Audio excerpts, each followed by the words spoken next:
Hey guys, so dim the lights, sink back into whatever pillow situation you've got going on, and take a deep breath. Tonight, we're heading back several thousand years, back to a place where sand, sun, and some extremely questionable architectural decisions gave us giant stone triangles. Yes, the Egyptian pyramids. Now, the funny thing about pyramids is that we all kind of know they exist, but if you ask someone how they were built, you usually get either a shrug or something involving aliens. And honestly, both answers are fair because while we do have some theories, the Egyptians weren't exactly live streaming their construction process. No pyramid building vlog day 372. Hey guys, don't forget to like and subscribe. Nope. Just silence, sand, and blocks the size of small cars being stacked into the most stubbornly enduring architecture on the planet. So tonight, we'll float slowly through the world of the pyramids. Not in a Discovery Channel, cue the dramatic music kind of way, but in a here's what's weird, sad, and strangely human about a bunch of kings who wanted to be buried in a geometry project kind of way. Let's start with the basics. Ancient Egypt, as you may know, had this little obsession with the afterlife. And by little, I mean they basically lived every single day preparing for their death. Normal people had their own modest ways of handling it. Little tombs, prayers, amulets. The royals, oh, they went big. The pharaohs believed they were half divine. So, obviously, when they died, they needed deluxe VIP treatment. And nothing says welcome to eternity like a limestone skyscraper in the middle of the desert. The earliest attempts weren't even pyramids, though. They were mud brick mastabas, which sounds like something you'd order at a Mediterranean cafe. Yes, I'll take a lamb wrap and a side of mastaba, thank you. Anyway, mastabas were basically flat rectangular tombs. Simple, solid, uninspired. Then came Pharaoh Djoser around 2600 BCE, who said, yeah, no, flat rectangles are boring. Let's stack them. His architect, Imhotep, yes, the same guy Hollywood later turned into a mummy villain, stacked mastabas on top of each other like a child with way too many Lego sets. And just like that, the step pyramid was born, the world's first actual pyramid. It looked more like a ziggurat than the sleek pyramids we picture today, but it was still groundbreaking. And by groundbreaking, I mean a giant pile of rocks that hasn't collapsed in 4,600 years, which is more than you can say for most modern buildings. Now here's where the comedy of errors begins. After Djoser, other pharaohs were like, cool, let's try this pyramid thing too. Except building a giant stone triangle is a lot harder than it looks. Pharaoh Sneferu, who I like to call the pyramid guy, took this challenge a little too seriously. He tried building not one, not two, but 3 pyramids. The first one, disaster.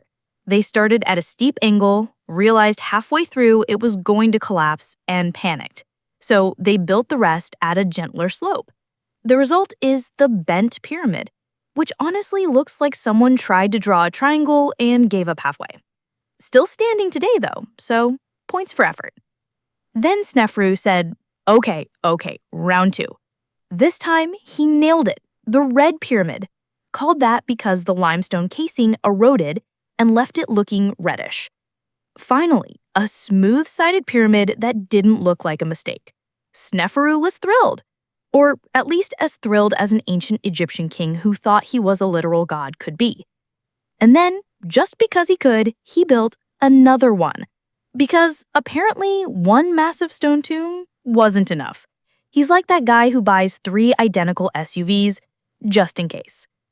Of course, we can't talk pyramids without the diva of the desert, the Great Pyramid of Giza, built by Sneferu's son, Khufu, or as the Greeks later nicknamed him, Cheops. Khufu wasn't known for his sunny personality. Ancient writers described him as a cruel, megalomaniac ruler who basically enslaved thousands of workers just to build his oversized tomb. Now, modern archaeology likes to soften this a little, pointing out that many of the laborers were probably paid workers, not slaves. Which is comforting, but also imagine being told, hey, for the next 20 years, your job is to haul giant rocks in 110-degree heat so our king can nap forever inside a triangle. Yeah, sounds fun. The Great Pyramid is absurd in scale. Originally over 480 feet tall, with about 2.3 million blocks of stone, some weighing up to 80 tons. No steel cranes, no forklifts, just ropes, ramps, and a lot of sore backs. How did they do it? That's the million-dollar question. Theories range from straight ramps, zigzag ramps, internal ramps. Basically, everyone agrees there were ramps, but no one quite explained the logistics. My personal favorite theory is still sheer stubbornness. Because if there's one thing humans are good at, it's making something wildly impractical just to prove a point. And of course, the pyramids weren't just giant tombs. They were also political statements. Imagine being a rival king and seeing Khufu's Great Pyramid. You'd probably feel inadequate. Like, well, my mud brick palace suddenly feels a little small. The pyramids shouted power, divine authority, and let's be honest, royal insecurity. Because nothing screams, I'm confident, like demanding a 6 million ton tomb. And yes, later pharaohs tried to outdo each other, but spoiler, they couldn't. After Giza, pyramid building declined. Tomb robbing was rampant, construction costs were astronomical, and some kings decided, let's just dig underground instead. Thus, the Valley of the Kings was born. A little less flashy, a little more practical. Still, the pyramids stood, and they keep standing, thousands of years later, long after every single person who worked on them was forgotten. It's kind of poetic, or depressing, depending on how you look at it. So tonight, as we drift through history, remember this. The pyramids weren't alien Wi-Fi towers. They weren't mystical batteries. They were just the world's most dramatic retirement homes for pharaohs who couldn't handle being ordinary even in death. But we've barely scratched the surface, because each pyramid has its own strange stories, its own weird angles, literally, and its own legacy of failure, ambition, and misplaced ego. And in the next stretch, we'll float over to some of those specific mysteries, secret chambers, missing mummies, curses that probably weren't real but made great Victorian ghost stories, and even the bizarre theories people still cling to today. So let's keep going. All right, so we've set the stage. Giant stone triangles in the sand, kings with god complexes, thousands of workers hauling blocks while their backs probably gave out before age 30. Now, let's wander a little deeper into the part everyone loves, the mysteries, because you can't have a giant, ancient monument without people inventing stories about it. And the pyramids, well, they've collected legends the way your grandma's couch collects dust, slowly but inevitably. First up, curses. You've heard of them, the curse of the pharaohs. Supposedly, anyone who dares to disturb a royal tomb gets whacked by some supernatural revenge. Sounds dramatic, almost cinematic. Oh wait, it is cinematic, because this whole curse idea didn't actually take off until the 19th and 20th centuries. The Egyptians themselves weren't writing spooky "enter and you will die" signs on tomb walls. They were far too busy cramming prayers, spells, and hieroglyphic poetry into every available surface. The curses? That's mostly modern myth-making. A mix of mistranslations, Victorian spiritualism, and, let's be honest, white explorers feeling guilty about grave robbing. The most famous curse story, of course, is King Tut.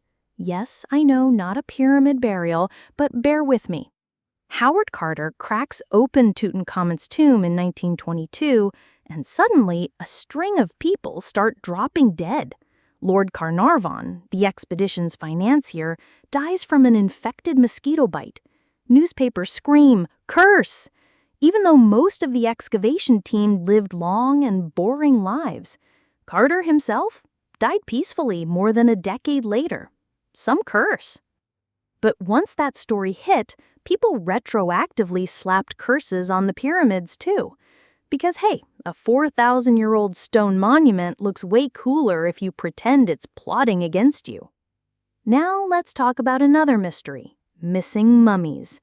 Remember how Khufu's Great Pyramid is basically just an empty triangle? Yeah, his body's gone. Looted ages ago.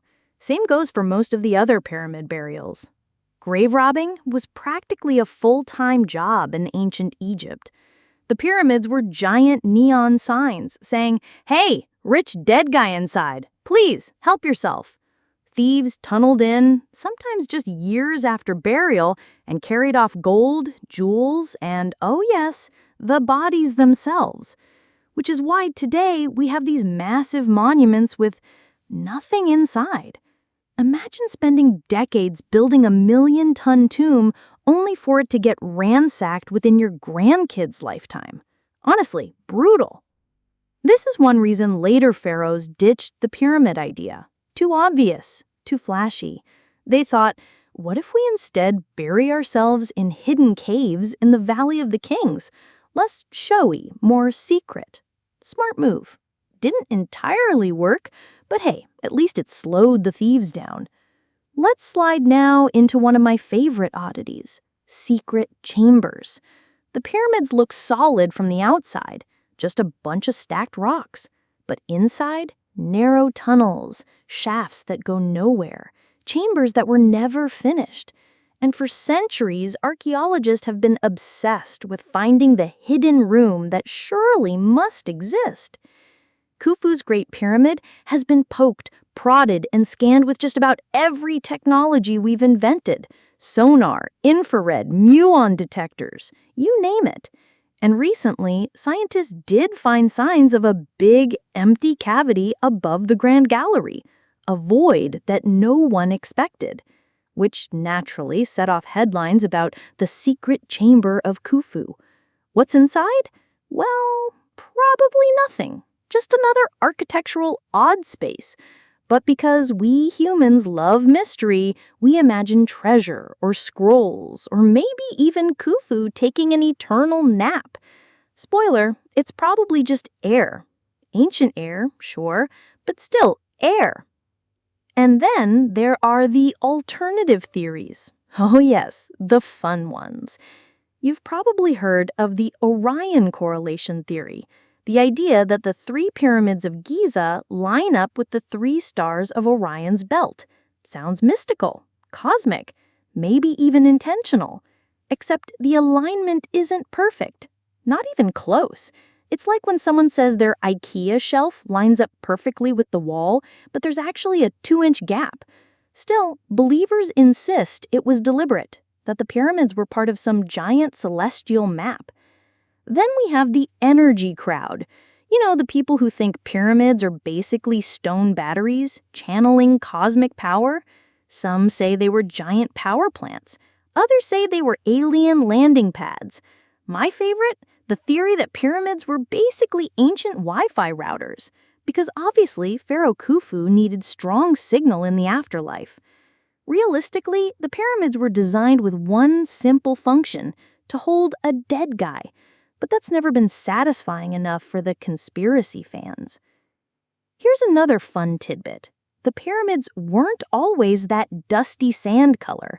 When they were new, they were blinding. Covered in smooth white limestone casing, they gleamed in the sun like enormous mirrors. Imagine approaching Giza in 2500 BCE. Instead of dusty ruins, you'd see 3 gleaming white triangles, shining so bright they'd probably hurt your eyes. Talk about extra. Over the centuries, earthquakes and stone thieves stripped away most of that casing, and people just recycled it. A lot of medieval Cairo was literally built with pyramid stones. So if you're walking around Cairo today, you might be staring at somebody's 13th century wall that used to be part of Khufu's blinged-out tomb. And now let's drift a little sideways into the weird personal quirks of the pharaohs behind these stone giants. Because pyramids don't just appear, they're the byproduct of some royal egos. Khufu, as I mentioned, was not exactly Mr. Sunshine. Ancient historians painted him as cruel, possibly tyrannical. He supposedly closed temples, forced labor on a massive scale, and generally made himself unpopular. And yet he got his giant tomb. Imagine hating your boss, then spending 20 years building him the world's most obnoxious gravestone. That's commitment, or maybe fear. Sneferu comes across slightly better, more of the ambitious workaholic type. 3 pyramids, all slightly experimental, kind of like a tech bro, constantly releasing beta versions of his app. By the 3rd one, he finally nailed it. Congratulations, Sneferu. You're the man who figured out how to make a triangle that doesn't fall over. And then there's Khafre, Khufu's son, builder of the 2nd Great Pyramid and most likely the Sphinx. Yes, the giant lion with a human face that looks like it's perpetually unimpressed. Archaeologists argue about whether it's Khafre's face, but come on, of course it is. You don't build a giant lion man statue next to your pyramid and give it someone else's face. That's like commissioning a bronze statue in your front yard and making it your neighbor. Another strange thing about the pyramids, they weren't isolated. Each one was part of a whole complex. Temples, causeways, satellite pyramids for queens, and even little tombs for officials, almost like a gated community for the dead. Picture an ancient suburban development, except everyone is buried instead of living. But let's float back to those mysteries again, because while archaeology has explained a lot, people never stop coming up with theories. Take the water shaft theory. Some think the pyramids were built using canals and boats to float blocks closer to the site. Plausible? Maybe. Then there's the internal spiral ramp idea, that workers built the pyramid from the inside out. Also maybe. And then, of course, the alien with tractor beams camp. Less maybe. In the end, what makes the pyramids so magnetic isn't just their size. It's the combination of the known and the unknown. We know a lot about Egyptian religion, labor organization, architecture, but we don't have a manual that says, Step 1, drag rock. Step 2, sweat. Step 3, stack. Repeat. 2 million times. And because we don't have that, there's always wiggle room for imagination. So tonight, as we drift through sand and stone, remember this. The pyramids aren't magical batteries or cursed alien tech. They're monuments to human obsession, to the desire to be remembered forever, to kings who thought eternity should come with the world's most ostentatious real estate. And ironically, while their names have survived, Khufu, Khafre, Sneferu, their bodies didn't. Their mummies vanished, their treasures stolen, their great plans unraveled. But the empty shells remain, triangles against the desert sky. And maybe that's the real mystery. Not how they were built, but why. Why so much effort, so much stone, so much pain, all for tombs that ended up looted and hollow? Maybe that's the eternal joke. The pyramids outlasted the pharaohs, but they failed their only job. Still, they glow in the moonlight, they pull in millions of tourists, and they've inspired more bedtime theories than probably any structure in history. And speaking of bedtime, don't drift off just yet. In the next part, we'll float into the Sphinx itself, the odd... Okay, we've covered stacked rocks, missing mummies, and curses that turned out to be more tabloid than tomb inscription. Now let's drift over a few hundred meters from the Great Pyramid itself to one of the most iconic faces in history, the Sphinx. Ah, yes, the Sphinx. A giant lion body with a human head. Kind of like if you gave your pet cat Photoshop and asked it to make itself powerful. Most scholars agree that the Sphinx was built during the reign of Khafre, the son of Khufu, which makes sense. Khafre built the 2nd pyramid at Giza and decided, apparently that his dad's giant tomb wasn't intimidating enough, so he had an even bigger idea, a colossal guardian carved directly out of bedrock.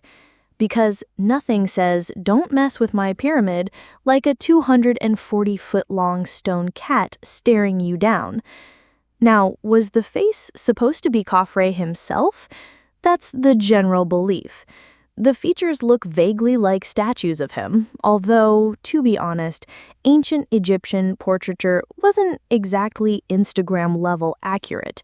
It was more like, give me strong jawline, generic pharaoh features, and maybe a hint of eyeliner.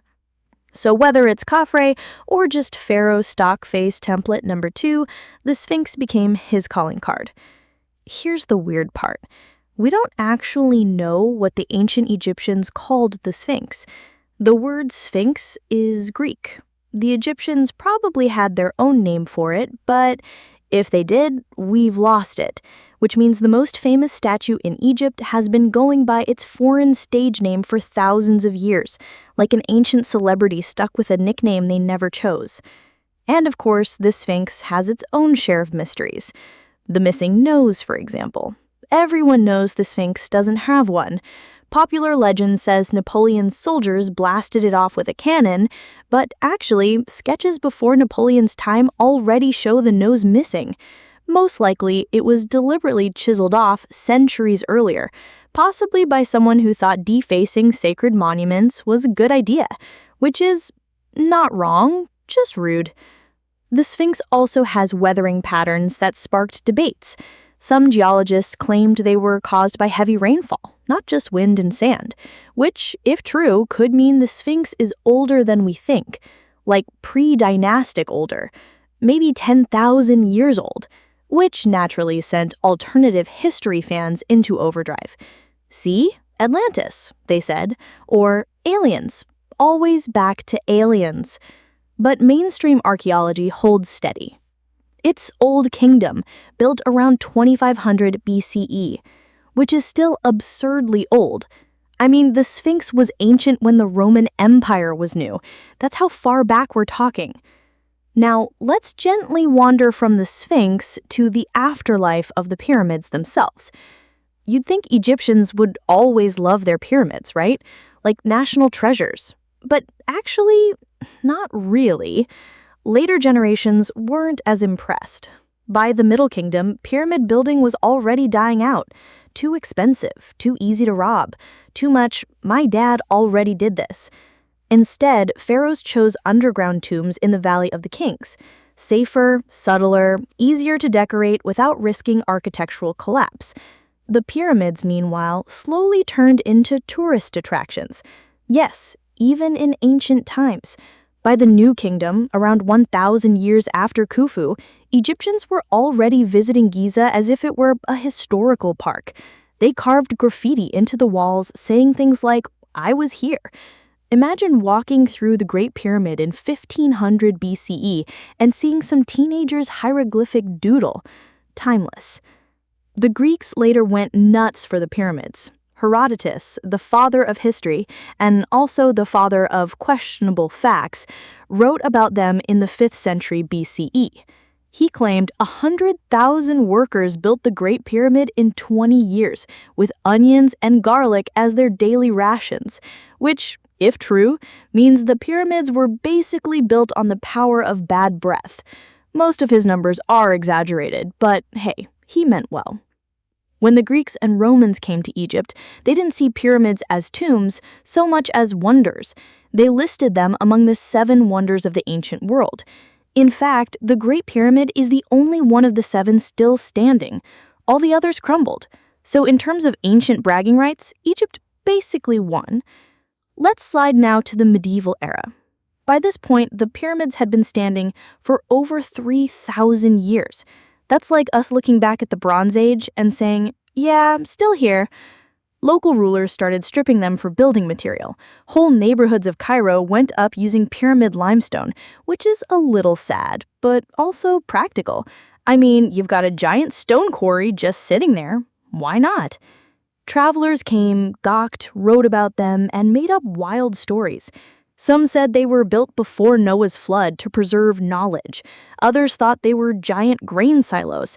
High medieval Bible interpretations. The truth, boring old tombs, was never as exciting. By the time Napoleon marched into Egypt in 1798, the pyramids were already famous worldwide. His scholars studied them, measured them, and drew them obsessively. Europe's fascination with Egypt exploded. Suddenly, everyone wanted obelisks in their gardens, mummies in their cabinets, and Sphinx statues flanking their staircases. Egyptomania was born. Here's a fun bit. The pyramids were never just ruins. They've always been alive in the cultural imagination. Ancient graffiti, Greek wonderlists, medieval legends, European obsession. Every era projected its own fantasies onto them. And that's still happening today. Whether it's tourists taking selfies, New Age crystal energy fans meditating under pyramid-shaped tents, or YouTubers debating alien technology, the pyramids just won't shut up. And maybe that's the point.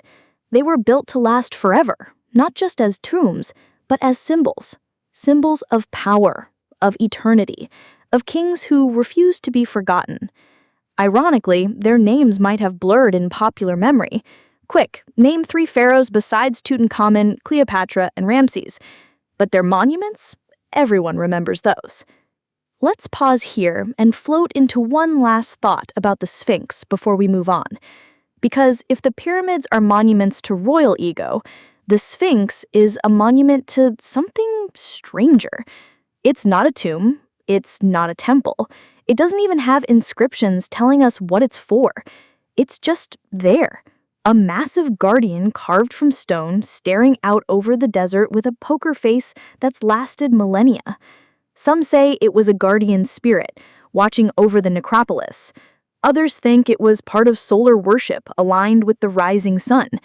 And then there are those who just say it's propaganda, a giant statue to remind everyone who's boss, which honestly sounds very pharaoh-like. But the Sphinx, like the pyramids, outlasted its original purpose. Whatever it meant then, it's something else now. A symbol of mystery itself. Proof that humans crave answers. Even sometimes the answers are just because the king felt like it. So, as you drift further into sleep, remember this. The pyramids and the Sphinx weren't magic. They weren't batteries or alien docking stations. They were the world's first architectural flex. A flex so big, it's still echoing today. And in our next stretch, we'll wander through the Valley of the Kings, where pharaohs tried a different approach. Underground tombs, hidden chambers, elaborate art, and curses that actually sound more convincing. Because if the pyramids were about size, the valley was about secrecy. And spoiler, secrecy worked just slightly better. But that's a story for the next part. So let's keep walking slowly through the sand. So, we've been hanging out with the pyramids. The bent one, the red one, the really big one that basically screams, Khufu was here, and of course, the eternally unimpressed Sphinx. But now, let's slide further down the Nile, both in geography and in time, into a different burial strategy altogether. Because, as it turns out, giant glowing triangles weren't the safest way to stash a body. Who could have guessed? I mean, sure, they looked fabulous on the skyline. They broadcasted divine power. They gave us modern tourism. But from a please don't loot my corpse standpoint, terrible idea. You might as well bury yourself in a glass coffin with a neon sign that says gold inside. So, eventually, Egyptian kings decided to switch things up. Instead of pyramids, they went underground, literally. And thus was born the Valley of the Kings. Picture this, a dry, sunburnt valley west of the Nile, near Thebes, modern-day Luxor. Rocky cliffs, no vegetation, a place where even the shade feels hot. It doesn't exactly scream luxury real estate, but that was kind of the point. Remote, hidden, and easy to guard. The perfect place to dig secret tombs into the cliffs. This shift started around the New Kingdom, roughly 1500 BCE. Pharaohs like Thutmose I said, "Enough with the pyramid flexing. Let's go stealth mode." And so the royal necropolis was born. Instead of giant above-ground monuments, kings now had their burials tunneled deep into limestone hills. Narrow passages, winding corridors, elaborately painted walls. And at the end, burial chambers decorated like afterlife guidebooks. Because, as always, the Egyptians couldn't just die. They needed an instruction manual for eternity. And honestly, these underground tombs make the pyramids look kinda dull. The pyramids are impressive on the outside, but plain on the inside. Meanwhile, Valley of the King's tombs flip the script. From the outside, they're basically holes in the rock, nothing fancy. You could walk right past one and not even notice. But step inside, and suddenly you're surrounded by bright colors, gods, stars, hieroglyphs, and scenes of the pharaoh hanging out with Osiris like they're besties. It's like walking into a divine comic book. Some tombs stretch hundreds of feet underground, with room after room carved into the bedrock. Passages slope downward as if guiding the king deeper into the underworld. At the very end lies the burial chamber, where the pharaoh's sarcophagus waited, sometimes nested like Russian dolls inside layer after layer of coffins, because you can never have too much packaging, even in death. Of course, the big selling point of the Valley of the Kings was secrecy. No giant triangle giving away the location, just a hidden entrance, guarded by cliffs, overseen by priests, and, at least in theory, safe from robbers. Did it work? Well, not really. Tomb robbing still happened. In fact, it happened a lot. Pretty much every royal tomb in the valley was broken into at some point. Gold stripped, bodies desecrated, valuables carried off. Sometimes the robbers were caught, sometimes that weren't. There are even trial records from the New Kingdom where groups of tomb robbers confessed under interrogation. The stories read almost like police reports. We went in, we pried open the sarcophagus, we split the loot. Human nature at its finest. But despite the constant robbing, the valley gave us some of the most stunning artifacts of ancient Egypt. The most famous, of course, is Tutankhamun's tomb. King Tut wasn't an especially important ruler. He reigned for only about 10 years, died as a teenager, and was mostly remembered for reversing his dad's weird religious reforms. But his tomb, discovered in 1922 by Howard Carter, was practically intact. Why? Because it was small, rushed, and tucked under another tomb. Basically, the robbers missed it. And thank goodness they did, because Tut's tomb was a treasure chest of afterlife bling. Golden coffins, chariots, jewelry, the iconic golden mask. It gave the modern world its first real glimpse of just how extravagant these burials were. Multiply Tut's treasures by 10 or 20, and you start to imagine what bigger, longer reigning pharaohs were buried with before the robbers came calling. Now, let's not forget, the Valley of the Kings wasn't just for pharaohs. Queens and nobles had their own valley nearby, the Valley of the Queens. And plenty of officials scored tombs too. But the kingly burials were the main event. Some of the most impressive include Seti I's tomb, one of the longest and most beautifully decorated, stretching over 400 feet into the hillside. Basically the luxury suite of the afterlife. Ramesses VI's tomb, whose ceilings are painted with intricate star maps of the heavens. Imagine lying in eternal rest under your own personal planetarium. Thomas III's tomb, hidden high up in a cliff, accessible only through a long stairway. Because nothing says do not disturb than building your eternal bed halfway up a mountain. And yet, despite all this effort, robbers still found their way in. Persistent little guys, weren't they? The constant robbing eventually forced the priests to take drastic measures. By the end of the New Kingdom, many royal mummies were gathered up, rewrapped, and hidden together in secret caches, basically an ancient Egyptian witness protection program.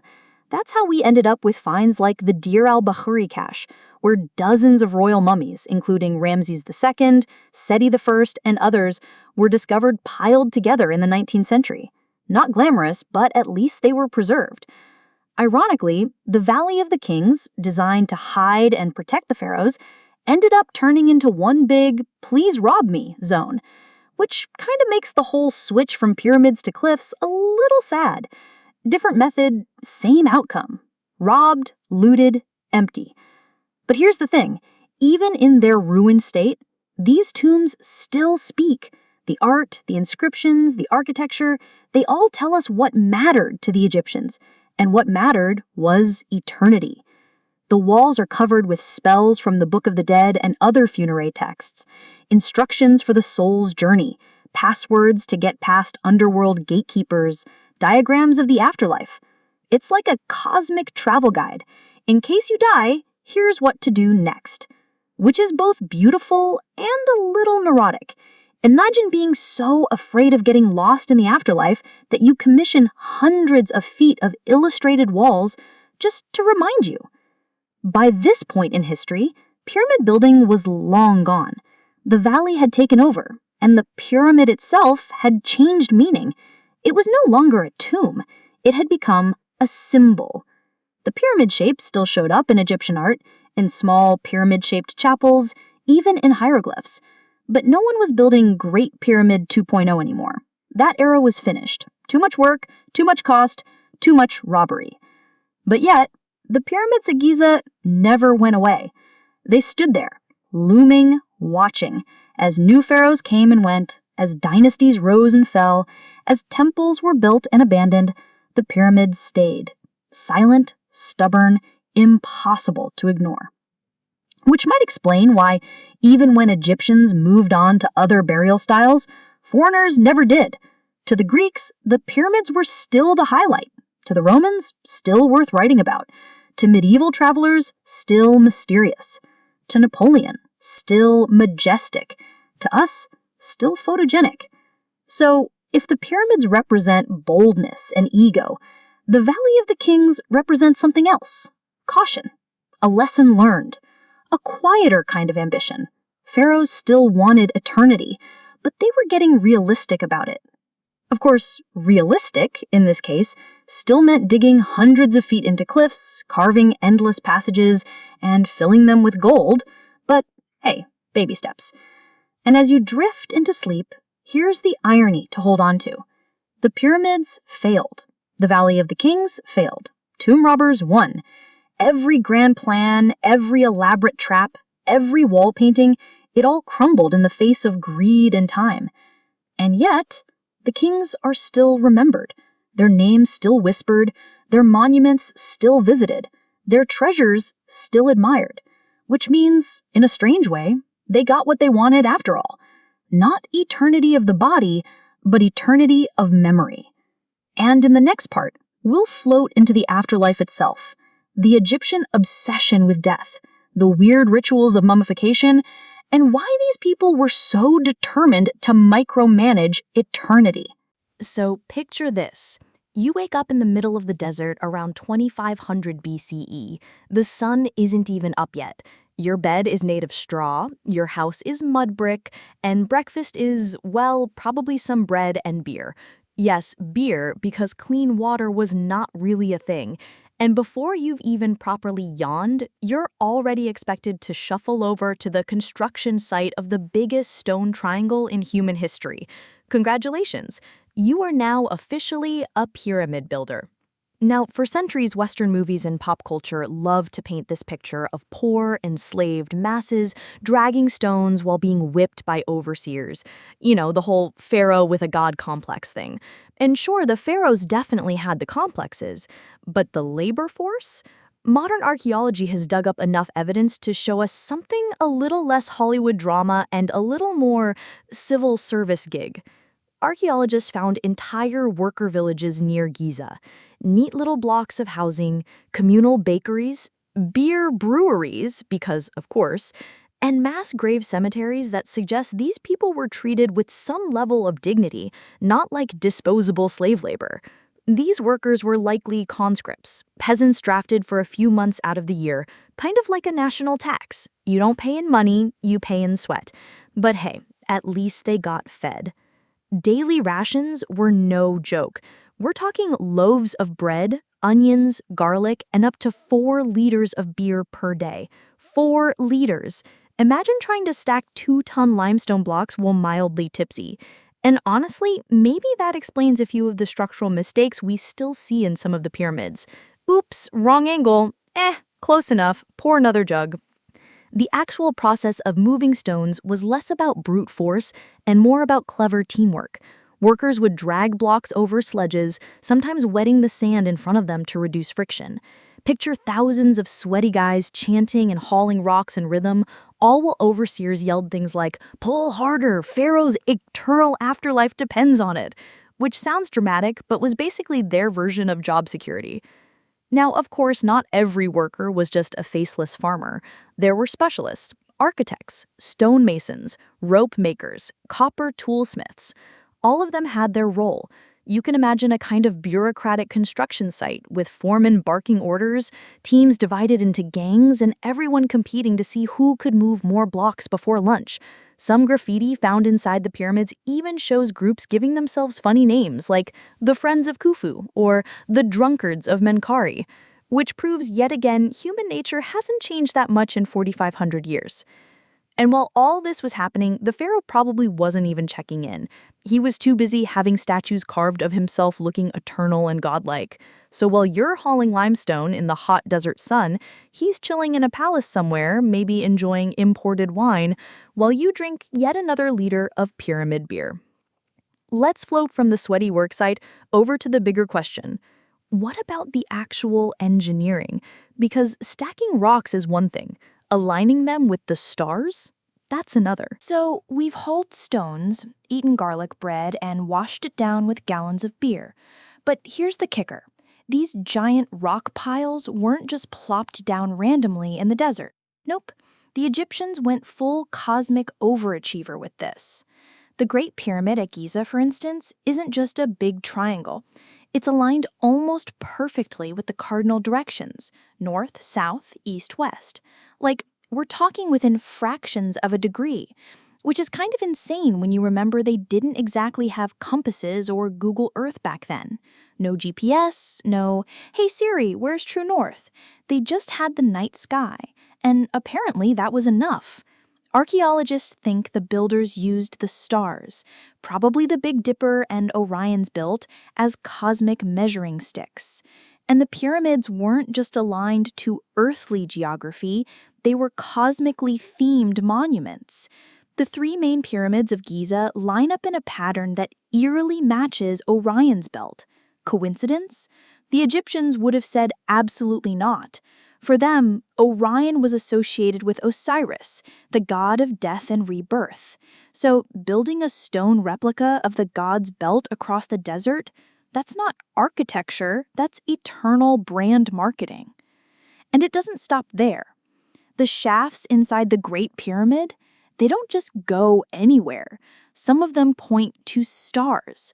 One aims toward Orion's belt, another toward Sirius, the brightest star in the sky. So essentially, when Khufu's soul left his embalmed body, it had a straight cosmic highway leading to the gods. Very convenient. Now, you can see where this is going. Once people realized how precise all this was, the aliens did it crowd came charging in. Because apparently if humans thousands of years ago were competent, then little green men must have lent a hand.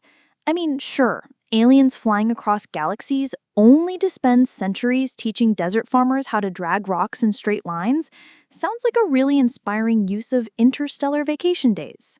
But honestly, the real mystery isn't aliens, it's that humans back then were far more detail-obsessed than we usually give them credit for. Priests and astronomers probably spent nights mapping star movements, tracking shadows, and doing math with sticks in the sand until it worked. If your king believes he'll only be immortal if his tomb points at Orion, then guess what? You will make that thing point at Orion. And this obsessive alignment wasn't just for bragging rights. It was deeply religious. Egyptians believed the pharaoh wasn't just a man, he was a cosmic middle manager between Earth and the gods. So his tomb had to reflect that job title. The stars weren't just shiny dots, They were literal doorways to eternity, which, let's be honest, is a lot more poetic than "I want my grave to have good feng shui." Of course, modern conspiracy theorists love to spice it up. Some claim the pyramids are actually giant power plants. Others say they're encoded with secret math about the speed of light. And my personal favorite, that they're messages from Atlantis, carved in stone. Because why not double down on fantasy when a perfectly rational explanation is staring you straight in the face? But the irony is, the truth is almost more impressive. No UFOs, no Atlantean engineers, just thousands of workers, some very good sticks in the sand geometry, and a culture obsessed with death and stars. Humans did this. Slightly tipsy, garlic breath humans, but humans nonetheless. Let's drift from the night sky back down to Earth again. Because what's the point of all this stellar precision if the insides of the pyramids are just empty hallways, right? Spoiler, they're not. The interiors are another whole labyrinth of weird choices. So we've been gawking at the outside of the pyramids, marveling at their shiny limestone suits and their stellar GPS accuracy, but the outside is just the appetizer. The real weirdness comes when you step inside. And honestly, for a tomb, the Great Pyramid's interior feels less like a resting place and more like an anxiety-inducing puzzle box. Let's start with the most obvious question. Okay, where is the body? You'd expect, like, a coffin in the middle of a room, some kind of royal sarcophagus surrounded by treasure, the works. But nope. The inside is mostly narrow, steep passageways, some random dead ends, and a few chambers that look suspiciously like someone just kept adding rooms because they couldn't decide on a floor plan. First up, the descending passage. Imagine a stone tunnel so narrow and steep that you have to shuffle down like you're in the world's worst basement staircase. It leads deep underground to a big, empty chamber. Scholars call it the subterranean chamber, which sounds very mysterious, but in reality, it's just a rough, unfinished room hacked into the bedrock. And to this day, no one really knows why it's there. Some think it was a false start, others say it's symbolic. Personally, I think the builders just got halfway through and said, the boss won't notice if we leave it like this. Then there's the ascending passage. Same claustrophobic vibes, but this one leads you upward to, more confusing decisions. One branch goes to the so-called Queen's Chamber. Now, here's the twist. No queen was ever buried there. In fact, the chamber was empty. Maybe it was symbolic. Maybe it was a decoy. Or maybe Khufu just really liked having guest rooms in his eternal mansion. The real showpiece is the King's Chamber. This is where Khufu's granite sarcophagus still sits. Except, plot twist again, it's empty. No mummy, no treasure, nothing. Just a giant stone box in the middle of an echoey room, which is the ancient equivalent of throwing a housewarming party and realizing you forgot to bring the furniture. Now, the King's Chamber has one feature that really makes it stand out. The so-called relieving chambers stacked above it. Basically, 5 extra layers of rooms built not for decoration, but to take pressure off the ceiling so it wouldn't collapse under the weight of millions of tons of stone, which is brilliant engineering, but also kind of hilarious when you realize the Egyptians invented anti-stress rooms 4,500 years before the modern wellness industry. And remember those mysterious shafts I mentioned earlier? The ones pointing at Orion and Sirius? Yeah, they come from the Queen's Chamber and the King's Chamber. For centuries, people thought they were air shafts, but they don't actually open to the outside, or at least not all of them, which makes the air shaft theory about as convincing as saying your closet is a second bathroom. And here's where things get even more fun. In the 1990s, a robot was sent into one of these shafts. After crawling up the tiny tunnel, it found a little limestone door with copper handles, like a secret mini door inside the pyramid. What was behind it? Gold? Scrolls? Ancient alien tech? Nope. Another stone block. Behind a stone block. Behind another tunnel. Basically, the Egyptians were masters of trolling archaeologists thousands of years in advance. And then in 2017, scientists used particle physics, yes, actual cosmic rays, to scan the pyramid. And they found a massive hidden void above the Grand Gallery, like a whole secret space no one knew existed. What's in it? We don't know. It might just be an empty cavity. Or, in true pyramid fashion, it might be another decoy. Because if there's one thing the Egyptians loved more than garlic bread, it was confusing future generations. But the emptiness is what really messes with people. Because if the pyramid was built for Khufu, where's Khufu? Was he robbed? Did they bury him somewhere else? Or did he just pull the ultimate mic drop and vanish into the stars like he planned? Of course, some folks can't resist spicing it up. Maybe the chambers are part of an ancient machine, or maybe they're time capsules holding the lost secrets of civilization. Meanwhile, Egyptologists are over here like, calm down, it's just empty rooms. Ancient architects didn't always explain themselves. Still, there's something oddly perfect about it. You wander through all these twisting halls, expecting revelation, and instead you get stone silence, just echoing emptiness, which feels exactly like the point. The pharaoh wanted eternity, and nothing says eternity like a giant maze of stone that refuses to give up its secrets. Let's glide next into another strange question. Why build so many pyramids in the first place? Because once one king had one, it suddenly became the must-have accessory of the dynasty. So picture this. Khufu builds the Great Pyramid, one of the most insane architectural flexes in human history. And then, what do you think happens? Every pharaoh after him basically goes, well, now I need one too. Because heaven forbid your afterlife starter pack looks smaller than your dad's. It turns out pyramids were like the iPhones of the Old Kingdom. Once the first shiny one came out, everyone wanted the next model. Snefru, Khufu's dad, actually started the trend in style with not one but 3 pyramids, because apparently he believed in beta testing architecture. First, the Medum pyramid, which kinda collapsed on itself, then the bent pyramid, which looks like it changed its mind halfway through construction, and finally the red pyramid, which was the first smooth-sided success.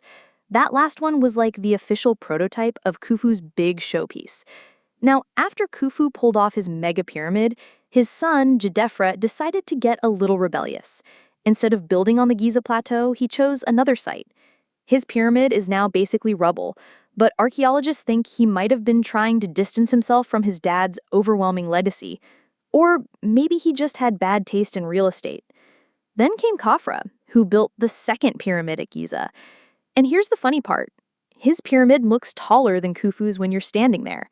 But that's only because Khafra built it on slightly higher ground. Classic younger sibling move. See, Dad? Mine's bigger. It wasn't, but the illusion worked. Khafre also gets credit for the Great Sphinx, which, let's be honest, is just a giant cat statue with a human head. Nobody really knows whose head, though. Probably his. But it's a little too small for the body, like an ancient bobblehead. Menkukra, the next guy, built the smallest of the Giza pyramids. It's practically cute compared to the others. Some say resources were running low, others say Egypt was just tired of pyramid mania. But still, he had to keep the family tradition alive, even if it meant downsizing. Think of it as the iPhone SE of pyramids. Compact, but still counts. Now, what's interesting is that pyramid building didn't stop with Giza. Pharaohs kept trying to one-up each other. The problem? The quality control plummeted. Later pyramids were built with cheaper stone and filled in with rubble. Many of them collapsed into sad little mounds, which makes sense if you try to mass-produce pyramids like discount furniture, some are bound to break down. By the time we reached the Middle Kingdom, pyramids were still being made, but they were basically crumbling mud brick versions. Imagine a sandcastle after a wave hit. Not exactly eternal monuments. Which is probably why pharaohs eventually ditched the whole pyramid trend and went for secret tombs in the Valley of the Kings instead. Because at some point they figured out that giant stone triangles were basically giant steal-me signs for tomb robbers. But in their golden age, pyramids were more than just pharaoh flexes. They were a full-on religious and cultural statement. Each new pyramid wasn't just copying Dad, it was reinforcing the cosmic order, the idea that the king was the bridge between earth and sky. Building a pyramid was like renewing your subscription to divine authority, and heaven forbid you let that subscription lapse. Of course, the competition sometimes got weird. Some rulers tried unusual angles. Others added temples, causeways, even entire pyramid towns for workers. The whole thing turned into a kind of architectural arms race, until inevitably it fizzled out. Because no dynasty can keep building mountains of stone forever, not without bankrupting the kingdom. So, in the end, we got this glorious pyramid boom. A couple centuries where Egypt decided triangles were the hottest trend. And even though most of them fell apart, the big ones, especially at Giza, survived, which means Khufu still gets the last laugh. His pyramid became the pyramid, the one you think of when someone says Egypt.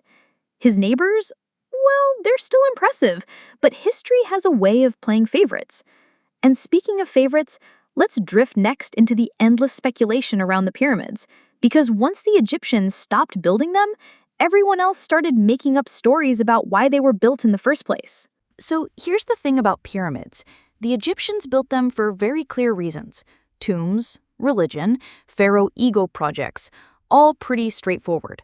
But the moment Egypt's own civilization declined and the how of pyramid building faded out of living memory, people started making things up. Because when humans don't know something for sure, we improvise. Badly.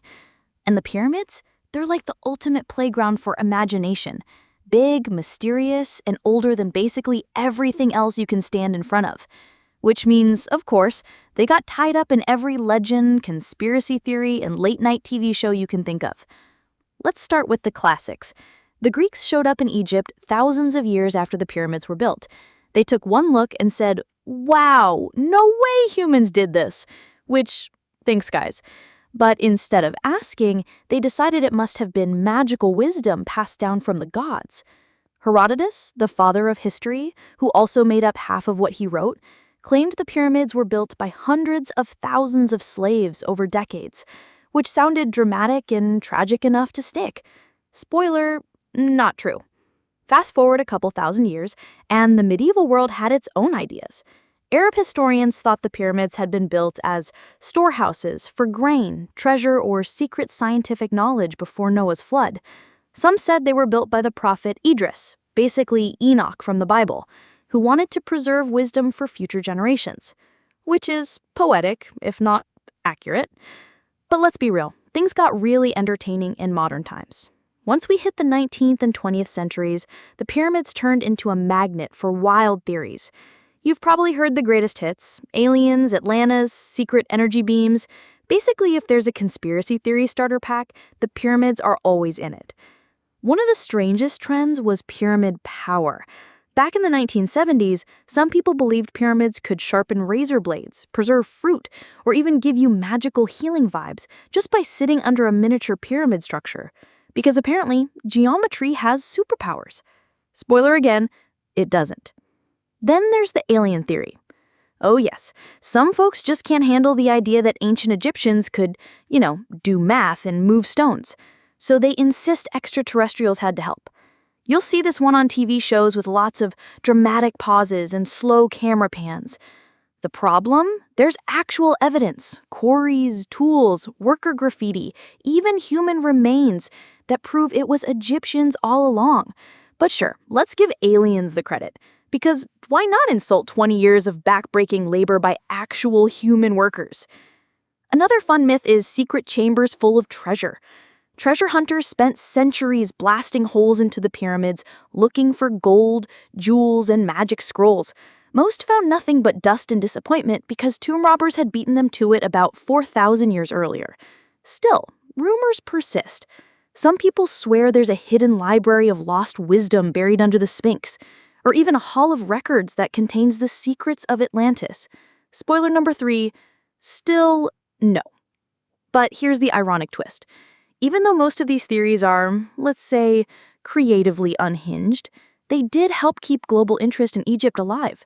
The obsession with pyramids inspired archaeology, tourism, and an endless flow of books, documentaries, and yes, conspiracy channels on YouTube.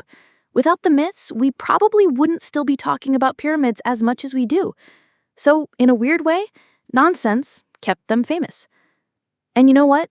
The pyramids themselves don't care. They've been standing there for 4,500 years watching humans argue about them. Slaves, aliens, grain silos, they've heard it all. And they'll keep hearing it for the next few thousand years, because the mystery isn't just how they were built. The real mystery is why we can't stop turning them into mirrors for our own obsessions. So let's take one last slow step forward into our final chapter. We've gone from stones to pharaohs to tomb robbers to aliens. Now let's bring it all together with a calm drift into the enduring legacy of the pyramids, why they still matter, and why they'll probably outlast all of us.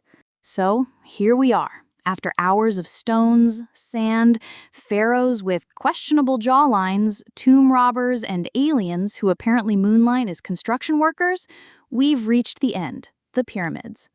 What do they really mean, and why do they still have such a hold on us thousands of years later?